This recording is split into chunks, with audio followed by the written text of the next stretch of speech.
Hi, we're back on Todd Park for our second video on running technique and drills with Mark Goldie, UK Athletic Running Coach. So you've probably seen our first video by this stage where we were working on two specific drills to try and improve balance and control and improve your cadence. We're going to take those up a gear now, so they're going to be the same principles, same drills, just taking it a little bit further, making it a bit more challenging. So I'll pass it straight over to Mark and we can get straight into the good stuff.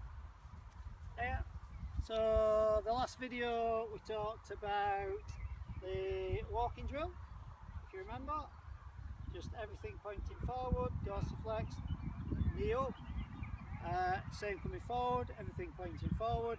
So you can take that a bit further and do what's called the A skip. This gives you a bit more rhythm, a bit more coordination, and what people call a bit of plyometrics, which when I was at school I call hopping and skipping. So Long time ago that, Mark. it was a long time ago. It's just the A skip. It's exactly the same movement you were doing on the walking one, except to skip.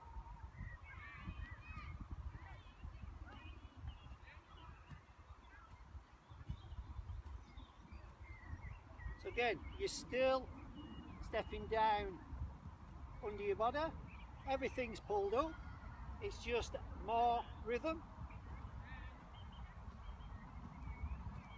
And that little plyometric skip and bounce in your step. You can then go on to the B skip, which I try to tell people I think it's like a horse doing dressage, but that's just me, where it's exactly the same one, except your foot then extends out and it whips back underneath your body. Doesn't want to land there, doesn't want to land behind you, because if you practice this drill where your foot starts landing out, again, this is how you're going to start running. That's where you're used to your foot landing. So in all these drills you want to land under your body. Never wants to land in front of your chest because you're braking. It will stop you falling into your footsteps. So the B skips, exactly the same again, but extending and bringing it back.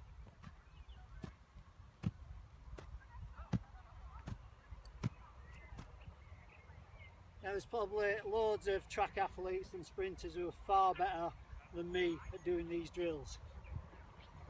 I practiced them in my front room when I first started, and that's another thing, you don't have to be young to do these drills. I was 42 when I first started doing these drills, which some of you track specialists can probably see. So, the A skip, B skip. You can go into Russian legs, which again is just throwing your legs out, thinking of your arm coming back as you're elbowing somebody.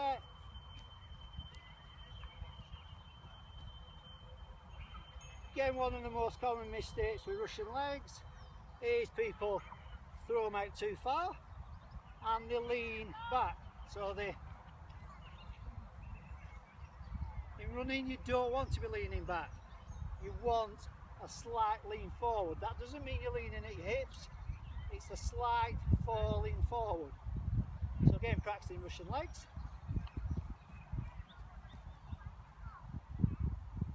But the main reason I do drills and get people doing drills is because what generally happens, Russian legs as a prime example, is people concentrate on the legs, they forget to use their arms. So then they go back to using their arms and their legs go all over.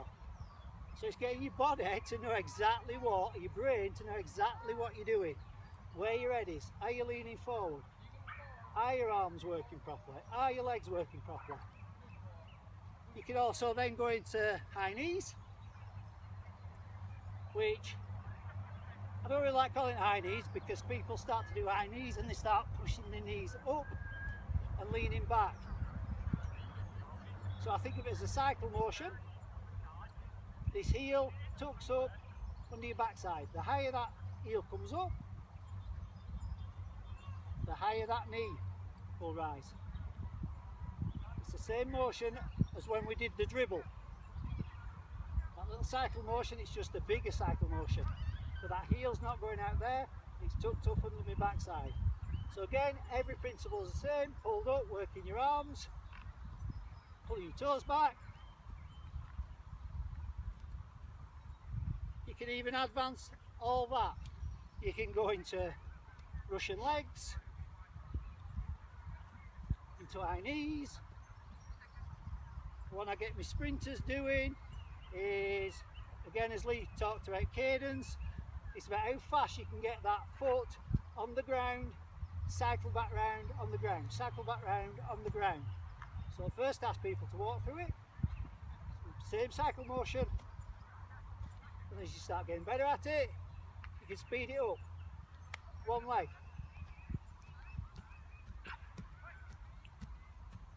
So it's now how fast you're going forward, so how fast can you cycle that foot round, back on the ground. That is working on your cadence. That is working on speed. That is working on moving different gears, which I haven't got time to talk about gears now, but if you come down to the park, this is where I train.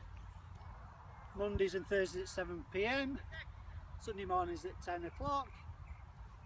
We meet up at Todd Sports Centre on the car park. We can use all these paths in this one or hill work up on the trails. I hope that's beneficial to you. Again, if you need more information, check my Facebook page, Goldie's Run, or contact Lee. Okay, thanks Mark. I've got to say thanks to Mark for doing that for us, because he's given you via our website some fantastic free tips there, and I can vouch for how good his sessions are because I go to them myself. I know lots of local runners have found it really beneficial. If you can do anything for your personally or your club, I'm sure you can just get in touch with him, he'll be able to work something out. So that really concludes our series on running injury videos that we've been doing over the last 6 weeks. Keep watching our Performance Lab Facebook page, because if something interesting comes up, I will be posting ad hoc videos as and when I find something that I think will be worthwhile to people. And thanks for watching.